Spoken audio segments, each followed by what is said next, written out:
Hello to all the students of MCOM second year. First, I will read this disclaimer of this video. This video is for education purpose only. No copyright infringement. This copyright belongs to its rightful owner. Credit goes to respective online videos, composers, teacher, institute, and speakers, as well video music composers and singers. Okay, this is the disclaimer of this video. So hello to all the students of MCOM second year. I am Professor Sonia Digwa. So all of you students, welcome in my YouTube channel. So in this lecture, we have to discuss about A group student. A group student will be specialization in accounting student. We have started our second subject will be depend on specialized auditing. In this subject, specialized auditing, in last lecture we have discussed the syllabus of this chapter. How many chapter you have to study in this subject? You have to study in this subject 4 chapters. Okay, as per syllabus there are main 4 chapter, but we have completed chapter number 1 as in second chapter. Okay, so we have also completed in past. I have also completed my first chapter, which will be depend on internal audit in last 3 months. In last previous 3 months, we have completed our first lecture of first chapter. Sorry, not first lecture, but first chapter of specialized auditing. Okay, so now we move forward to a second chapter of this subjects will be audit of banks. Audit of banks. In online lecture Google Meet, we have discussed a lot of thing about this chapter, audit of bank, how many types of banks, how our banks are working in day-to-day process, what types of account they have to open, and how auditor they have to appointed. So we have on Google Meet lecture, we have discussed that points in our Google Meet online lectures. But now also started as per your revision form. I have also taken your second chapter on my YouTube channel. I have to publish all the points related to this chapter on my YouTube channel. So today we have conduct our second chapter, audit of banks. Okay, so now we move forward to our next slide. In next slide the content points have been mentioned. Okay, so how many points we have to cover in this session? We have only covered 3 points are which I have stated on first way. Okay, so 3 points we have discussed on today's session. We had 3 points we have discussed. Okay, introduction, meaning, approaches of bank audit. Approaches of bank audit. These 3 points we have discussed in this session, and remaining points of that contains we have discussed in next session. Okay, so now we move forward to the next slide. In next slide, the introduction has been mentioned. The introduction has been mentioned of this second chapter of audit of banks of specialized auditing. First, I will read the concept which are mentioned in this slide. The bank audit is a balance sheet audit. Concentration in case of bank audit is mainly on the figures appearing in the balance sheet as on the date of year end. Therefore, in the bank audit plays an important role in day-to-day activities. Okay, so what is the main concept? Bank audit is nothing but an balance sheet audit. Bank audit को क्या कहा जाता है? दूसरा नाम balance sheet audit. Okay, so okay, जो भी कोई कम बैंक के अंदर रहती है तो बैंक अपनी ऑडिट कर रहा है अपना 1 साल का ईयर. क्या हाँ, उनकी 2019 में परफॉर्मेंस कैसे रहती है. फर्स्ट ऑफ ऑल, ऑडिट का अगर कॉन्सेप्ट किया जाता है, what is meant by auditing? Auditing is nothing but an examination of books of accounts, vouchers, documents relating to the deduct, arrears and fraud in the financial statement, and to know the financial position of a business, okay, or a bank or an organization. The main concept of audit is to maintain a financial statement at the year end as per the banks organization which have been prepare and auditing, जो auditing कर रहे हैं, कोई भी auditing करे, चाहे bank करे, चाहे ऑर्गेनाइजेशन करे, चाहे पार्टनरशिप फर्म करे, चाहे audit of joint stock company, ये लोग अपनी ऑडिटिंग करें, तो इन सब का प्रोसीजर सेम रहेगा, रूल्स एंड रेगुलेशन सब बस क्लॉज ये सब डिफरेंट रहेंगे। तो यहाँ इस यानी कि कॉन्सेप्ट में स्पेशलाइज ऑडिटिंग में हम ये सारे कॉन्सेप्ट के बारे में detail explanation we have to study. So bank audit of banks की किस तरीके से की जाती है, और बैंक ऑडिट करते हैं तो हमें कौन कौन से स्टेटमेंट्स पे फोकस करना पड़ता है, अकाउंट से incoming outgoing deposits, loans, recovery rate, non performing assets, performing assets, तो विड्रॉवल्स कितने हैं, तो इन सब का पूरा यानी कि तो बैंक को एनालाइज करना रहता है कि एक साल का इनका ये सारा का सारा रिपोर्टिंग कैसा था, ये लास्ट ईयर उनका रिकवरी कितना हुआ है, और इस साल उनका परफॉर्मेंस कैसा है। तो इस चीज़ों को इन थिंग्स को जानने के लिए बैंक क्या करती है, अपनी ऑडिटिंग करती है टू नो देयर पोजीशन, कि हाँ उनकी लास्ट ईयर पोजीशन कैसी थी और उसमें कुछ सुधार आया है, बैंक का परफॉर्मिंग एसेट कैसा है, तो इसीलिए वो लोग ऑडिट करते हैं। So bank has been appointed as an auditor. So bank appoint किसको करती है, एक statutory auditing for not statutory but an auditor is appointed for a bank, और ऑडिटर का मेन फोकस क्या रहता है, so they have to give a true and fair view on the financial statement, तो वो अपना सही ओपिनियन दे एकदम साफ मन से रिलेटिंग टू द ट्रांजेक्शन्स, कि हाँ जो बैंकिंग में ट्रांजेक्शन हो रहे हैं, फिगर्स हैं, रिकॉर्ड्स हैं, उनको प्रॉपर एनालाइज करने के बाद ऑडिटर क्या करे, प्रॉपर एक बैलेंस शीट और profit and loss account prepare करें, और बैलेंस शीट के अंतर्गत वो सारे के सारे जो कंपनी के एसेट्स रहेंगे, लिएबिलिटीज़ रहेंगी, रिकवरी रेट्स रहेंगी, ये सब रिकॉर्ड करेंगे। और बैंक ऑडिट का मेन फोकस किस पे रहता है, फिगर्स को देखने के ऊपर जो बैलेंस शीट के अंतर्गत मेंशन रहते हैं। और बैलेंस शीट कब प्रिपेयर करी जाती है, eight the year and. Okay, so balance sheet एक साल में प्रिपेयर करी जाती है आखिरी डेट पे, जैसा बैंकिंग का पीरियड रहेगा। अगर बैंकिंग को अपना ईयर एंड 31 मार्च तक कर रहे हैं तो वो ऑडिटर वहीं से जो स्टार्टिंग है यानी कि 1 अप्रैल टू 31 मार्च तक वो कैलकुलेट करेगा, उनके सारे ट्रांजैक्शन को रिकॉर्ड करेगा, उनकी ऑडिटिंग करेगा और उनकी फिगर्स को एनालाइज करेगा, और उनकी फिगर्स को एनालाइज करने के बाद they have to put on in balance sheet asset और लायबिलिटी साइड को फिगर्स को मेंशन करेगा, और अपनी एक पर्टिकुलर रिपोर्ट बनाएगा जिसको ऑडिट रिपोर्ट कहेंगे, और वो reports they have to send the department head और authorisation of this bank as per CA or a branch manager. Okay, so therefore bank audit have been play an important role in day to day activities. Each and everything you have to know कि bank auditing क्या part play करती है हमारे bank हमारी day to day activities में। आज के modernise way में the banks has been play huge role in our day to day activities. हमें अगर पैसे जमा खाते में करने हैं तो we have move forward to a bank, अगर हमें विड्रॉवल करना है, अपने डे टू डे एक्टिविटीज़ को करना है, हमारे सेविंग्स को हमें सेव करना है, तो we have to put on save in banks. So banks have been play I am very important role.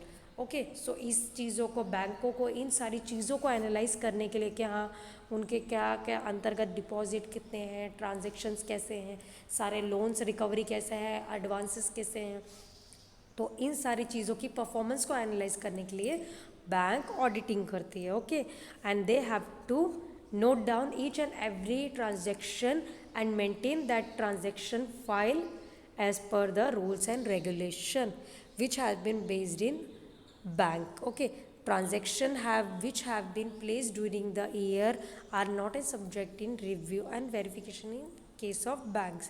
Okay, so bank का मेन फोकस क्या रहता है, ऑडिटर को ऑडिटिंग रिपोर्ट प्रिपेयर करनी है related to any kinds of expects और anything. It is not necessary, not feasible for an auditing to carry out sample check of thousands of transactions recorded in the books. Okay, so bank auditing का main मतलब concept सारी चीज़ों को analyse करना है, but जो हमारे transactions हैं जैसे कि यानी कि चेक्स हैं, चेक के सैंपल जो डेट टू ये डेट चेक डालते हैं तो उनको सारे के सारे चेक्स के प्रॉपर रिकॉर्ड करना ज़रूरी नहीं है। तो बैंक को जो प्रोस्पेक्टिव पे एनालाइज करने हैं, अपनी स्टेटमेंट्स को एनालाइज करना है। सो ओके, सो बैंक ऑडिट के इस पे मेन फोकस देती है स्टेटमेंट पे। Only they have main focus on to know their figures, to know their position. So to know their position, they have to main focus on the statement will be balance sheet at the year end. Okay, so this is the introduction of audit of banks. Okay, so all of you student will understand this point. So now we move forward to our next slide. In next slide the meaning have been mentioned. First I will read the meaning concept. The scope of statutory audit is essentially restricted to the verification of financial statements as on the particular date and expression of an opinion about the truthfulness and fairness thereof. जो main focus यानी कि statutory audit कर रहे हैं, statutory audit के लिए एक specialisation rules and regulation mention कर रहे हैं, रेजोल्यूशन पास करना पड़ता है। तो जब हम स्टैट्यूटरी ऑडिट कर रहे हैं तो इसके अंतर्गत क्या है, हम जब हम स्टैट्यूटरी ऑडिट एनालाइज करते हैं तो वेरिफिकेशन देना फाइनेंशियल स्टेटमेंट पे पर्टिकुलर डेट पे इज़ रिस्ट्रिक्टेड रहता है। जब हम स्टैट्यूटरी ऑडिट कर रहे हैं तो ये क्या है, इन जो ऑडिटर अपना true and fair way on financial statement on a particular date दे नहीं सकता, तो ये restricted रहता है on a statutory audit. Okay, so audit of banks whether a head office or its branch and also statutory or internal is quite different from the audit of other commercial or industrial organization service institution. Okay, so अगर इसमें main concept देखा जाए तो auditing की अगर concept को आप analyse कर रहे हैं तो ऑडिटिंग एकमात्र क्षेत्र में नहीं करी जाती, ऑडिटिंग डिफरेंट एक्सपेक्ट में डिफरेंट बिजनेस की ऑडिटिंग करी जाती है, पार्टनरशिप फर्म की ऑडिटिंग भी होती है कंपनीज की। ओके, और सोल प्रोप्राइटरशिप की भी ऑडिटिंग होती है और बैंक ऑडिट की। सो सबका रूल्स एंड स्कोप डिफरेंट है एज पर द ओके, सबके प्रोसीजर डिफरेंट है और उस प्रोसीजर के टूवर्ड्स ही ऑडिटर को अपना परफॉर्मेंस और अपने ट्रांजैक्शंस को प्रिपेयर करने रहते हैं। Okay, so they have to focus as per the rules and regulation which have each and every section which have making an audit they have to focus. Okay, so at the year end जब यानी कि कर रहे हैं auditing करते हैं तो उस पर क्या है, ऑडिटर अपना डिटेल व्यू देता है। ओके, तो इसके लिए ऑडिटिंग जब हम कर रहे हैं तो ऑडिटर का मेन व्यू क्या है कि दे अपना true and fair view on the financial statement either at the branch level और होल बैंक लेवल। तो अपने यानी कि ट्रू एंड फेयर व्यू जब वो बैंक ऑडिट कर रहा है तो अपना ट्रू एंड फेयर व्यू और अपना ओपिनियन दे फाइनेंशियल स्टेटमेंट के ऊपर, सही अपना ओपिनियन दे और रिपोर्ट किसको करे, ब्रांच लेवल को और होल बैंक लेवल को रिपोर्ट करे। At the year end audit is not a substitute for detail inspection. So जब ईयर एंड हो जाएगा तो ऑडिटिंग को अगर वो डे टू डे एक्टिविटीज़ की रिपोर्ट करता रहेगा ऑडिटर अपने सारे की, तो उसको बाकी के पूरे की पूरा डिटेल रिव्यू देने की ज़रूरत नहीं पड़ेगी at the end of year. Okay, so यानी कि जब ये सारा कॉन्सेप्ट स्टैट्यूटरी ऑडिट करते हैं तो that concept of true and fairness view on there of some kinds of restricted. So okay, bank और ये जो मेन फोकस है ये सब क्वाइट टाइम इनका चेंजमेंट है।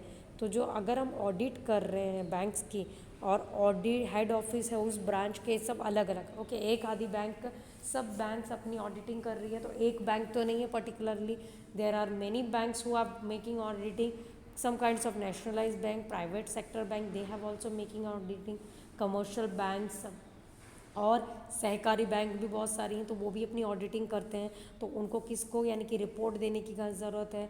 और स्टैट्यूटरी और इंटरनल ऑडिट का मेन फोकस क्या है करने, और कमर्शियल, तो ये इनका कॉन्सेप्ट ऑडिट ऑफ बैंक का ये कॉन्सेप्ट स्टैट्यूटरी और इंटरनल ऑडिट है जो इनका वो प्रोसेसिंग अलग होती है as compare to organisation, companies और सर्विस इंस्टीट्यूशन। तो इनका डिफरेंट है auditing procedure. Okay, so now we move forward to a next slide. In next slide there have been mentioned the approaches of bank audit approaches of bank audit.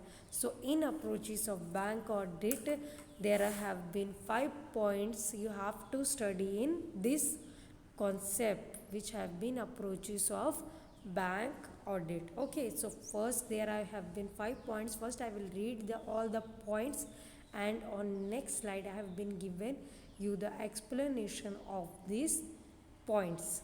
Okay, so you have, as per the notes, if you make your notes in your notebook, you will write first the points, because it may helpful you in examination.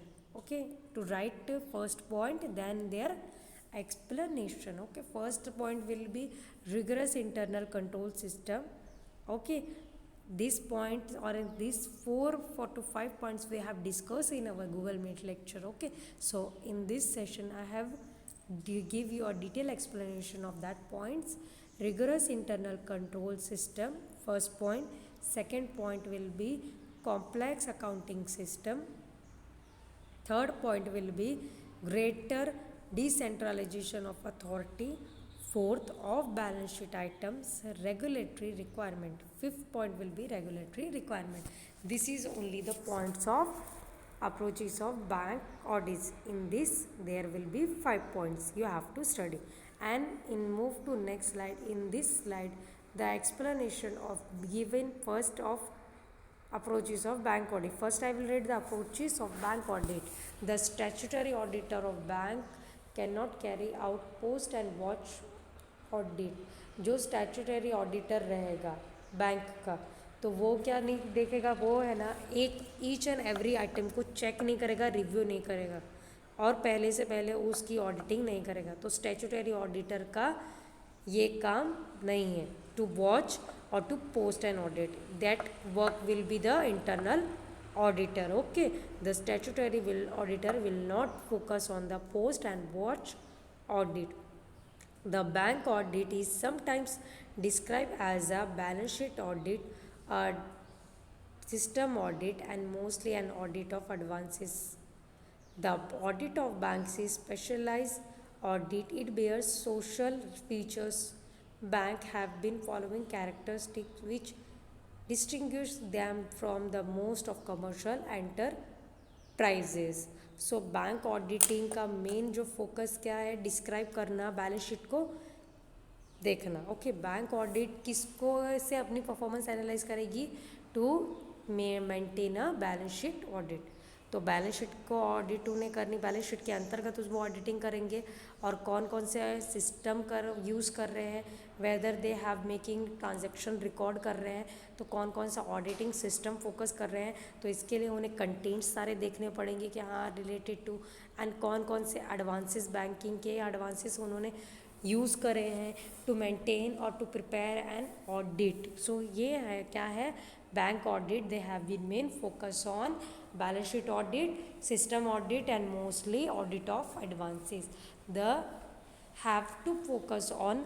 Okay, तो bank audit जो क्या है, audit of bank क्या है, एक specialise auditing है जो किसके अंतर्गत करी जाती है, सिर्फ बैंकिंग के अंतर्गत. तो बैंक ऑडिट को क्या कहा जाएगा, स्पेशलाइज ऑडिटिंग, बिकॉज वो सिर्फ बैंकों के अंतर्गत करती है. तो इनके फीचर्स भी अलग हैं, इनके काम करने का ढंग भी अलग रहता है बैंकों का, और रिकॉर्डिंग सिस्टम अलग रहता है एज़ पर कंपनी. जो कमर्शियल और एंटरप्राइजेस है, कंपनी है, बिजनेस है, फर्म्स है, और कंपनी जॉइंट स्टॉक कंपनीज हैं, सोल प्रोप्राइटरशिप, तो इनका फोकस और इनके फीचर्स बैंकिंग करने के, बैंक ऑडिटिंग के करने के डिफरेंट रहते हैं. Because bank audit is nothing but an specialise auditing which have to main focus on balance sheet audit. तो उनका मेन फोकस किस पे कर रहता है सबसे ज़्यादा, बैलेंस शीट. जब वो फाइनेंशियल स्टेटमेंट बैंक ऑडिट करती है, तो फाइनेंशियल स्टेटमेंट हमें पता है कि हाँ ऑडिटिंग करते हैं हम, दो फाइनेंशियल स्टेटमेंट्स को एनालाइज करते हैं. कौन कौन से स्टेटमेंट्स है, प्रॉफिट एंड लॉस अकाउंट और बैलेंस शीट. बट यहाँ बैंकिंग ऑडिट मेन फोकस किस में, स्टेटमेंट्स में करती है, अपने बैलेंस शीट के अंतर्गत. बैलेंस शीट के अंतर्गत ही बैंक अपनी परफॉर्मेंस एनालाइज करती है कि हाँ उनकी फाइनेंशियल पोजीशन कैसी थी. They have to compare last two year performance, current year performance.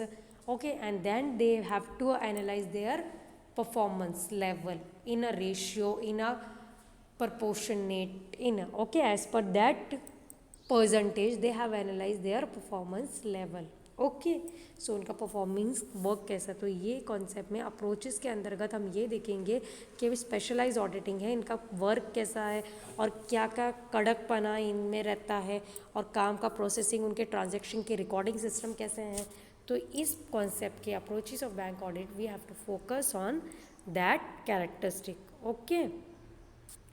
Move forward to a next slide. In next slide they have been mentioned the 3 points of first, okay, there will be 5 points. First point we have discussed rigorous internal control, okay, rigorous internal control. First I will read that concept, rigorous internal control of system. They have custody of large volume of monetary transaction or items. Rigorous internal control, rigorous म्हणजे कठोर, okay, कठोर, कड़क, okay. सो rigorous का मतलब मराठी में क्या है, कठोर और कड़क। तो इंटरनल कंट्रोल सिस्टम मतलब जो बैंकिंग के अंतर्गत काम करते हैं तो उनका मेन फोकस कहाँ रहता है और किस किस आइटमों पे हमें मतलब संभल के चेक करें, कस्टडी उन्हें रहनी चाहिए, ओके। सो रिगरस इंटरनल कंट्रोल किस में फ़ायदेमंद रहता है, दे हैव मेन फोकस ऑन जो बाहरी ट्रांजैक्शन होते हैं पैसों के लेन आने, इनकमिंग आउटगोइंग, जो यानी कि हम कैश में करते हैं, इंक्लूडिंग इन अवर कैश। तो ये कैशियर यानी कि बहुत सारे यानी कि इन बैंकों के अंदर कैशियर बहुत सारे यानी कि बाहरी एंट्रीज करता है, okay, because they have deposit also collective. तो इन सारे आई जो हमारे ये बैंकिंग के अंतर्गत होते हैं, तो कौन कौन सा सिस्टम इसके लिए यूज़ करना चाहिए।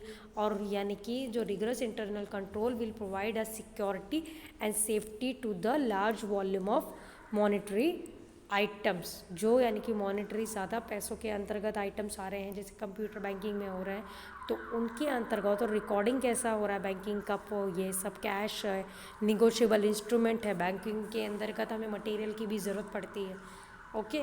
सो to develop a bank there have been require some kind of not a worker, banking के लिए सिर्फ वर्कर की रिक्वायरमेंट नहीं होती, but they have require laptop, working machines, ATM machines. So they have main focus on and volume to say custody, provide a large volume of monetary items including cash and negotiable instrument whose physical security has to be insured.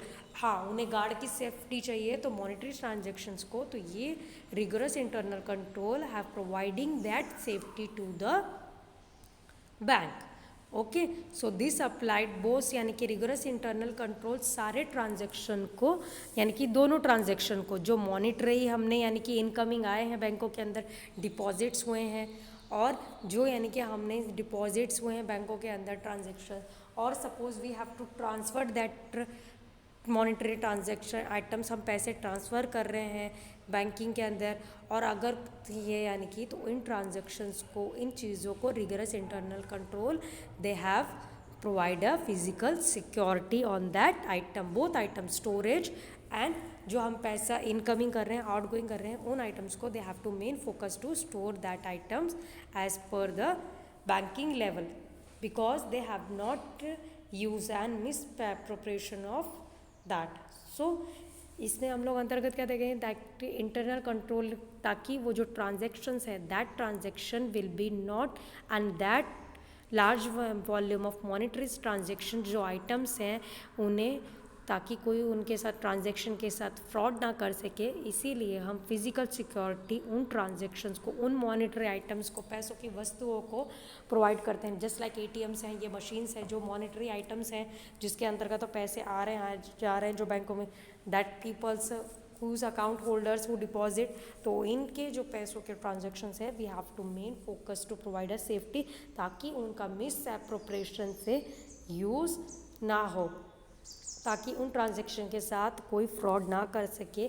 इसीलिए हाँ, यानी कि उन transaction को rigorous control, internal control system they have to main focus on that transaction and provide a physical security on that transaction. और इसके लिए वो पूरा प्रोसीजर फॉलो करेंगे, उसकी लिमिट एक्सटेंड करेंगे, और इंटरनल कंट्रोल सिस्टम इस सिचुएशन में मोस्ट ऑफ फायदेमंद रहता है। ओके, सो फर्स्ट पॉइंट है internal control, rigorous internal control system we have discussed now. Okay, now we move forward to a second point. The second point will be complex accounting system. Complex accounting system, first I will read that explanation. They engage in a large volume variety of transaction in terms of both number and value.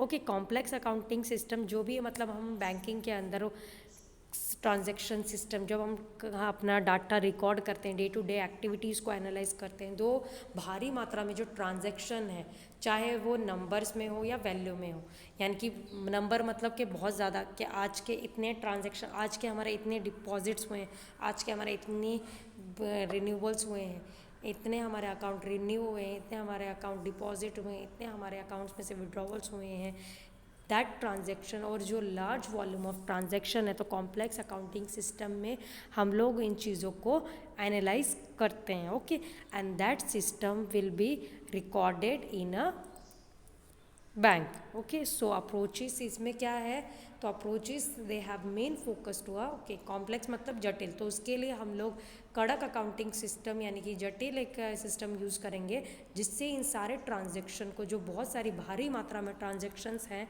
चाहे वो अगर value हो, उनका पैसा, उनकी limit ज़्यादा है, चाहे वो नंबर में ज़्यादा है कि बहुत मात्रा में आज ट्रांजैक्शंस हुआ आज के दिन पे, डे टू डे एक्टिविटीज़ है, तो ये क्या है, इसके इन ट्रांजैक्शंस को रिकॉर्ड करने के लिए हमें कौन सा सिस्टम अप्लाई करना पड़ता है, we have to apply complex accounting internal control system. Okay, so we have to focus on that point. So ज़्यादा यानी कि भारी मात्रा के ट्रांजैक्शंस को रिकॉर्ड करने के लिए तो हम कौन सा सिस्टम यूज़ करते हैं, we have to main focus on banking, कौन सा फोकस करेगी, they have use complex accounting system. Okay, so now we have discuss also second point, now we move forward to a third point. Okay, so third point will be greater decentralisation of authorities, greater decentralisation of authority.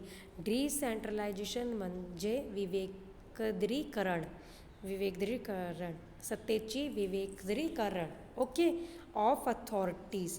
सो हम यानी कि इनका normally जो focus क्या रहता है, greater decentralisation के जो यानी कि अलग अलग टाइप्स के, first I will read then I will explain to you. The normally operate trades through a wide network of branches and departments which are geographical disperse। Okay, so जो उनका main focus क्या है कि यानी कि decentralisation of authority, जैसे कि अभी एक खादी बैंक की ब्रांच इस एरिया में स्थित है, जैसे कि State of Bank India have been stated in this area, so there have been number of branches on this area Maharashtra, okay, at particular area, so they have also different departments. तो इन सारी चीज़ों को ऑपरेट अथॉरिटीज़ को analyse करने के लिए, इनकी रिपोर्ट्स को एनालाइज करने के लिए, सो इनके कंट्रोल फंक्शंस को चेक करने के लिए कि in which form they have maintaining their accounts, uniform system और अकाउंटिंग सिस्टम, कौन कौन से ये सिस्टम ऑपरेट कर रहे हैं to maintain their accounts, to record their transaction. तो इन चीज़ों को चेक करके, हाँ उनका यानी कि बाकी के हमारे जो ब्रांचेस सेम बैंक है but they have different branches, उनके डिपार्टमेंट्स अलग है, तो उन चीज़ों को नॉर्मली उनके परफॉर्मेंस को एनालाइज करने के लिए, उनके कंट्रोलिंग सिस्टम को, फंक्शंस को एनालाइज करने के लिए they have apply and focus on greater decentralisation of authorities, ताकि वो एक अथॉरिटीज़ जो है कि they have, if they have situated on next area, so they have mainly focus to meet that branch network and to call and ask their performance as per their performance level. Okay, so greater decentralization is connected the higher authorities to know the performance analysis, okay, and work as an departments. Okay, so this is in this slide we have discussed the 3 points of approaches of bank audit. Now we move forward to our next slide. In next slide, the fourth and fifth point have been mentioned. So first I have read The fourth point is off balance sheet items. Off balance sheet item.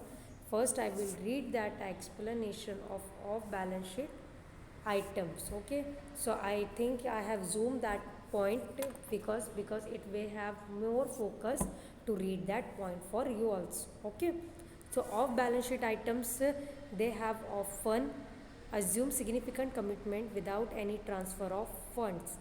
Okay, off balance sheet items कौन कौन से हैं जिनकी हमने entry नहीं करी है, और if we have transfer without transfer, अगर हमने वो ट्रांसफ़र किया है बट बिना किसी की अनुमति लिए, without transfer any of fund, और किसी की अनुमति लिए बिना हमने कोई आइटम को ट्रांसफ़र भी नहीं करा, okay, so that transaction will be goes to a off balance sheet items. Okay, off balance sheet items, उसकी आपने without entry of transfer of fund, आपने उसकी यानी कि ट्रांसफ़र नहीं करा but you have enter in your balance sheet, तब आपने बैंकिंग की उसमें एंट्री कर दी है. ओके, तो this items will commonly called as an balance sheet of balance sheet item which involves accounting entries, and consequently the failure to record such item may be difficult to deduct.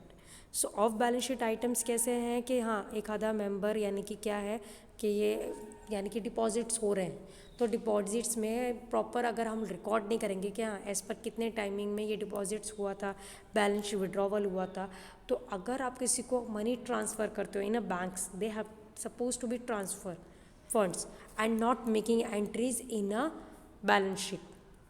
So if auditor have not making an entries, so that entry will be classified whether we have maintaining and auditing, and we call upon that time is called off balance sheet items. तो हाँ, ये item इसमें record नहीं हुआ है, और इन items को क्योंकि बिकॉज हम बैलेंस शीट प्रिपेयर करते हैं कि हाँ हमने ये डेट पे एनालाइज नहीं करा था, तो इसका समटाइम्स क्या है, रिकॉर्ड हासिल कर पाना बहुत टाइम्स के लिए मुश्किल रहता है.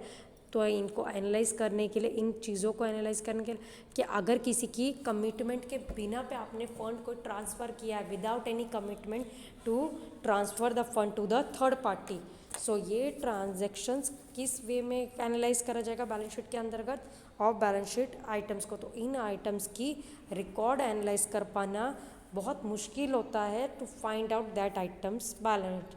सो this items will have main focus to make, or this item will be called up as an off balance sheet item. Okay, so in this point we have discussed off balance sheet item. Now we move forward to our next point. This is our last point of approaches of bank audit. Approaches of bank audit, the fifth point will be regulatory requirements. So regulatory requirements of that point will be, they are regulated by, regulatory means in regulatory म्हणजे नियामक यानी कि नियम से जो चीज़ें चलती रहती हैं उनको रेगुलेटरी रिक्वायरमेंट, कि बैंकिंग को किन किन चीज़ों की ज़रूरत है और बैंकिंग किसके अंडर अपना वर्क करती है और कौन से गवर्नमेंट के. ओके, तो बैंकिंग किसके अंदर, okay, suppose we have maintaining and, if we supposed to maintaining and business auditing, so they have maintaining as per the business level auditing.